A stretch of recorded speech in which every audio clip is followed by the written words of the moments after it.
Avoka cyangwa avocado mu rurimi rw'icyongereza ni urubuto rukunda gukoreshwa cyane iyo umuntu agiye kurya. Benshi dutekereza neza ko rero avoka ngo ari urubuto ruryoshya ibiryo, gusa ni urubuto rufite akamaro katandukanye kandi kadasanzwe. Avoka igira uruhare mu kugabanya ibyago byo kurwara indwara 6 zikomeye cyane turi buze kugarukaho mu kiganiro cy'uyu munsi.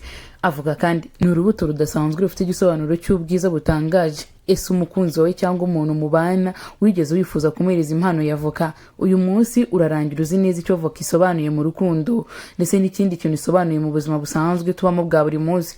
Avoka rero ni urubuto rwiza ugereranije n'izindi mbuto zose dukoresha umunsi ku munsi. Niba utarya avoka washishikarizwaga cyane kurya avoka kugira ngo nawe ubuzima bwawe buhinduke burundu kandi ibyari ibyago byo kurwara indwara nka za diabete n'izindi ndwara. Ibitangazamakuru bikomeye cyane byandika ku bigendanye n'ubuzima ndetse byandika no ku bigendanye n'imbuto byanditse amagambo akomeye cyane bagarukaga kuri urubuto. Benshi bahindura urubuto ruciriritse kandi ngo rugura amafaranga makeya.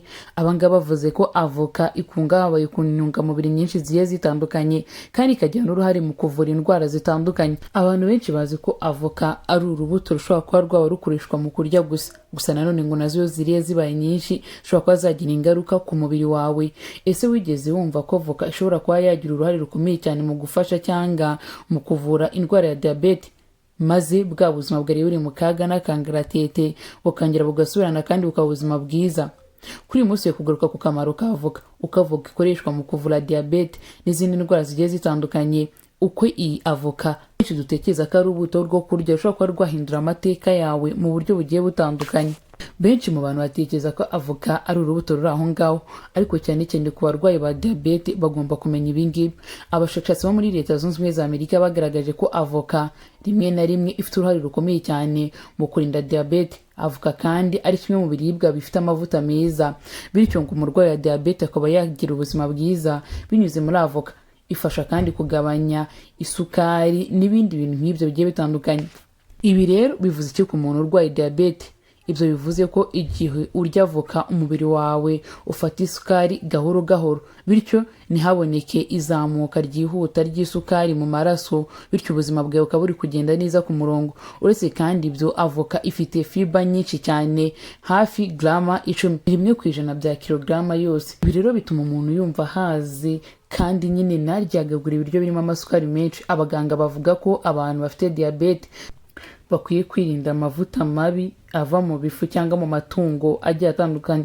Uretse diabete rero, avoka ifasha kurinda indwara z'umutima. Umwe mu bashakashatsi bakomeye cyane b'Abanyamerika yagize ati, nta muti wakiza umutima kurusha ibyo ushyira ku meza yawe buri munsi. Birumvikana neza niba ufite umuntu urwaye umutima muziranye, nta kindi kintu cyarusha kuba yashyira avoka mu biryo bya buri munsi. Rero bigaragara neza ko avoka atari byiza ko wowe wajya uyirya uri gutekereza ko uri kurya amasalade cyangwa nyine ushaka ko ibiryo biryoha. Ahubwo avoka ni kimwe mu rubuto rushobora kuba rwatuma ubuzima bwawe bukomeza kugenda neza.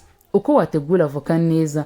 None se ni gute wakoresha avoka buri munsi mu buryo butarambirana? Dore uburyo wakoresha muri gutegura avoka maze nabo mu muryango ntibazigire barambirwa izo avoka bategura buri munsi. Avoka ku ifunguro rya mu gitondo, aho gufata ibindi bintu birimo amavuta nka margarine n'ibindi bintu bikoreshwa cyane mu ifunguro rya mu gitondo ariryo bita breakfast, ihangana ukoresha avoka nubwo waba utayikunda igakuyikunda. Sibyo gusa kandi avoka ikunda gukoreshwa cyane muri salade ku ifunguro rya saa sita. Benshi batekereza ko avoka ari urubuto ruri aho ngaho, gusa buri munsi ugerageje gukoresha avoka nka salade, ushobora gukora ziriya salade ziba zirimo ibindi binyabutabire bigiye bitandukanye cyane cyane nka vinegere n'ibindi. Burya wakoresha avoka kuko avoka yo nta ngaruka namba ibizagira ku buzima bwawe.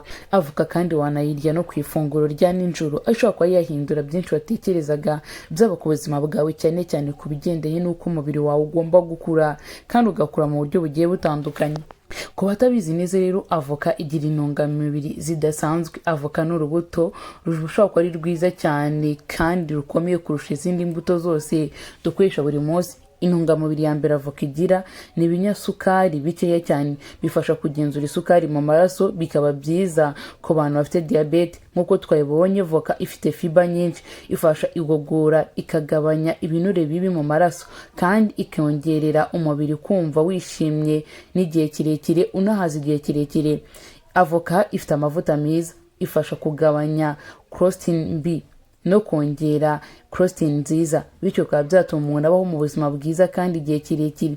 Avoka kandi ifite vitamini n'imyunyungugu. Avoka ikungahaye kuri vitamine C, vitamine K n'indi zigiye zitandukanye. Inyungu yo gukoresha avoka mu buzima bwa buri munsi: avoka ifasha kugenzura isukari mu maraso bitewe n'uko umuntu afite fiber nyinshi n'amavuta meza, bifasha kubungabunga ndetse no kugabanya ubushyuhe bw'amaraso nyuma yo kurya.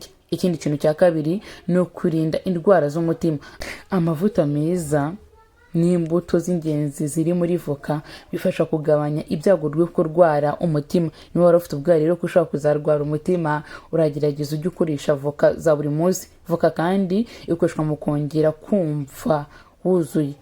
Fiber ziba muri voka, amavuta meza. Kurya voka bituma umuntu yumva yanyuzwe n'ibyo yariye igihe gitoya. Avoka kandi ni kimwe mu bintu bigira uruhare cyane mu bwiza bw'uruhu n'amaso. Vitamine E ikoreshwa cyane kandi biri muri voka ishobora kuba yagira uruhare rwiza mu ruhu rw'amaso. Avoka ishobora gukoreshwa mu buryo bugiye butandukanye mu ifunguro nk'uko twabibonye no mu bundi buryo budasanzwe. Avoka kandi mu rukundo isobanura ikintu cyinshi kandi kidasanzwe. Imico imwe n'imwe rero avoka ishobora kuba ikimenyetso gikomeye cyane cyo kwita ku wundi muntu. Gutegura avoka cyangwa kuyisangira n'umuntu ushaka bishobora kugaragaza ko wita ku buzima bwe cyane kurusha abandi bantu bose uba warahuye nabo. Si ibyo gusa kandi gusangira ibyiza. Avoka ni ikimenyetso kigaragaza ko umuntu aba ashaka gusangira ibyiza nawe. Nuzajya mu rugo rw'umuntu maze ugasanga yateguye voka, uzamenye neza ko uwo muntu buri cyiza cyose aba afite mu buzima bwe aba yifuza kugisangira nawe. Avoka ni ikimenyetso cyo gusangira ibyiza n'abakunzi bawe. Si ibyo gusa kandi avoka ni ikimenyetso cyo kugaragaza ubushobozi bwo gutekereza ku hazaza. Rero niba wirageze gusura umukunzi wawe cyangwa umuntu mwabanaga yarangiza akagutegurira avoka, ndagira ngo ubwire ko ari umwe mu bantu bakwifuriza ahazaza heza, gutekereza ahazaza heza. Ikoreshwa mu mafunguro meza ashobora kugaragaza ubushobozi bwo gutegura no gufata neza uwo ukunda. Niba ukunda umuntu, ntuzajye ubura ifunguro rya avoka cyangwa urubuto rwa avoka ku ifunguro rya buri munsi. Mbere yuko dusoza, dore zimwe mu ndwara zikomeye cyane zivurwa na avoka. Niba nawe watekerezaga neza ko wenda hari ufite ibyago byo kurwara izi ndwara, ndagira ngo ubwire ko ufite rwose kuba wakirinda mu buryo bwa vuba uri gukoresha avoka. Cyangwa niba kwa muganga barakubwiye ko ushobora kuzarwara izi ndwara zitandukanye ngiye kukubwira, kimwe mu bintu byiza ugomba gukora ni ugukoresha avoka buri munsi. Indwara ya mbere ugomba kumenya ni uko avoka, nk'uko twakunze kubigarukaho, ifasha mu kurwanya indwara z'umutima n'amaraso. Avoka iri imwe mu zifite amavuta meza, bityo ikaba ifasha kongera ndetse no kugabanya amasukari agiye atandukanye. Fiber ni intungamubiri zayo zishobora kugabanya diyabete kandi zikagira n'ibikorwa bigiye bitandukanye. Ibyo byose bigabanya ibyago byo kurwara indwara z'umutima n'umuvuduko w'amaraso. Reba niba kwa muganga barakubwiye ko ufite umuvuduko w'amaraso cyangwa inshuti yawe babibwiye, ibyago byo kubirinda ndetse no kubigabanya kugira ngo bidakomeza kuzamuka nta bindi no gukoresha avoka. Si ibyo gusa kandi muri diabete type 2 avoka kandi ifite ibinyabisheke bikeya kandi ikize kuri fibers, bigabanya gukata amasukari menshi no kwiyongera kw'isukari umunsi ku munsi mu mubiri w'umuntu, bityo bikaba bifite uburenganzira bwo kurinda ndetse no kugabanya diyabete ya kabiri cyangwa diabete type 2. Amavuta meza yayo afasha kubungabunga cyangwa kugabanya blood sugar spike nyuma yo kuryama. Abantu bafite diyabete bashobora gufata avoka mu rugo kugira ngo bagabanye ingaruka mbi ku maraso yabo.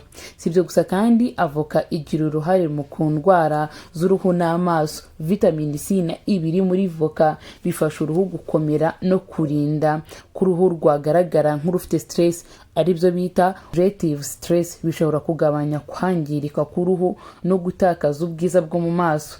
Ibi rero niba udakoreshaga avoka kandi ushaka kuba keza nk'uko wari usanzwe umeze, iga gukoresha avoka. Avoka kandi ifasha mu ndwara z'ibinure bikaya.